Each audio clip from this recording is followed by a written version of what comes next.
All right, welcome to lesson number 5 in the VP Culture Science course, where we're training everyone to develop a culture where everyone feels valued. And this lesson is going to be concerning teams plus time equals culture.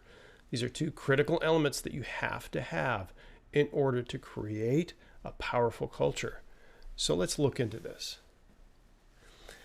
Now, according to Gallup research, 70% of the differential effects on employee engagement come from the team leaders.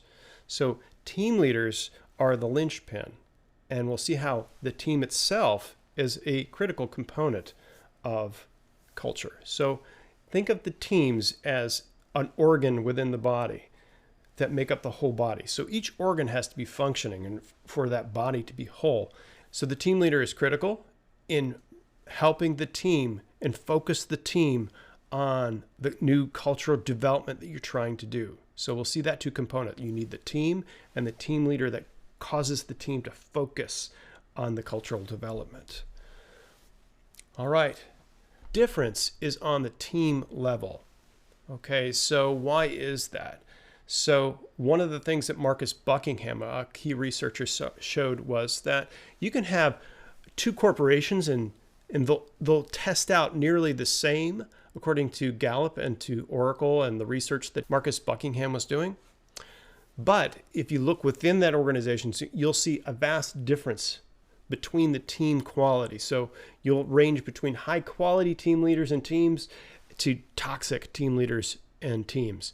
Every organization is going to have team leaders and teams that are lower in that scale and everywhere in between. So what you really want to do as a leader of leaders is to raise the level of these teams to a certain level. So each team leader is usually good intentioned. They're just not trained to do and to lead in a way that leads people towards valuing. According to Rich Karlgaard in his book Team Genius, the ideal size for a group is 5 to 7 and not more than 12. There seems to be research that indicates that our brains are kind of hardwired to be able to track that many people within an organization. And what's interesting is that militaries throughout the centuries have always had this ideal size of group of 5 to 7. That's sort of the squad size, the fire group size in infantry.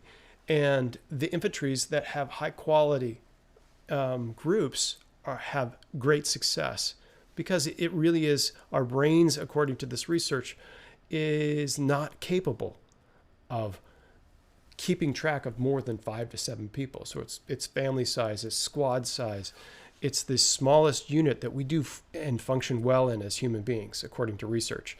You can get up to 12, but as you grow past 7, your group interactions and leadership to group interactions start to diminish. So this is the ideal size. So this is sort of the cellular level of our interactions as human beings. So you need to have these teams and you need to have high quality leaders. In fact, one of the differences in the Ukraine and Russian war is that Ukraine has high quality, what we call non-commissioned officers, your sergeants, your leaders of squads, whereas Russia doesn't trust their frontline men to make decisions and to do work.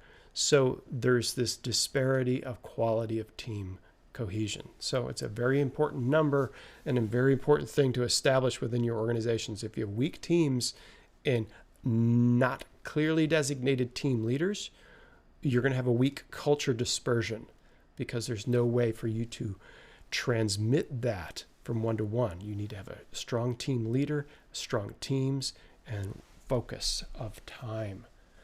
So it takes 3 to 5 years of constant intentional focus to start to really create a quality, solid culture that will take root within your organization. So this is not something that you're going to approach with just a single workshop. And that's why we have this approach that we want to have a years-long curriculum that you review again and again to really cement this to the new people that are coming into and the people that are established, so that this becomes rote, this becomes part of your vocabulary, becomes your everyday cultural, emotional current that you're creating within your organization. So be focused on taking the long haul in this. And here's one of the things that I often tell people is where you're focused, you will go. Just like this video here is showing you. I've done mountain biking myself, and it's like wherever you look is where you go. If I start looking off the side of the bridge, boom, I'll knock into the side of the bridge. Or if I'm looking down that cliff where I don't want to go, that's sure enough where you're going to go, and you're going to end up braking and getting off. But you just look where you want to go, you'll go there. So that's the whole principle behind the leadership principle, is that the team is looking where the leader is looking. And if the leader is looking with how he reinforces everything, how he teaches it, and the time that you spend to focus on things, they'll go in that direction. So that's the principle here of focusing people. Now, this is what I often hear is, we don't have time for this. We just don't have time. We're so busy. Well, you're too busy wasting time, unfortunately. If you're not a growth company with growth mindset, meaning if you really want to grow, you have to take time to improve things. Otherwise, things break down and get worse. It's just the way things go, according to research by MIT. So how much time are you wasting? Well, you could be wasting 20% of your time, or you could be gaining 20% of your time. Now, to put that in perspective, that's 1 day a week. You could be losing 1 day a week. So to be a great leader is to focus your energy on valuing people. So you're going to need to at least take 15 minutes or half an hour a week to focus your team on creating culture that is going to be on valuing, because these valuing principles are going to create even more time within your organization over time. So you might have a little initial investment that's going to cause a little bit of dissidence up for people, and they're going to think this isn't working because it has a longer time frame. But as soon as you start to see it working, things will start to improve and start to move towards a better outcome. In fact, for every dollar of time that's invested in a culture program or an improvement program of this nature, you're going to see $4 in outcomes of return on investment. So investing in culture and intrinsic motivations is really going to improve your overall productivity. So it's not a zero-sum game where you lose that 15 minutes. You actually, over time, will gain that time back in spades. So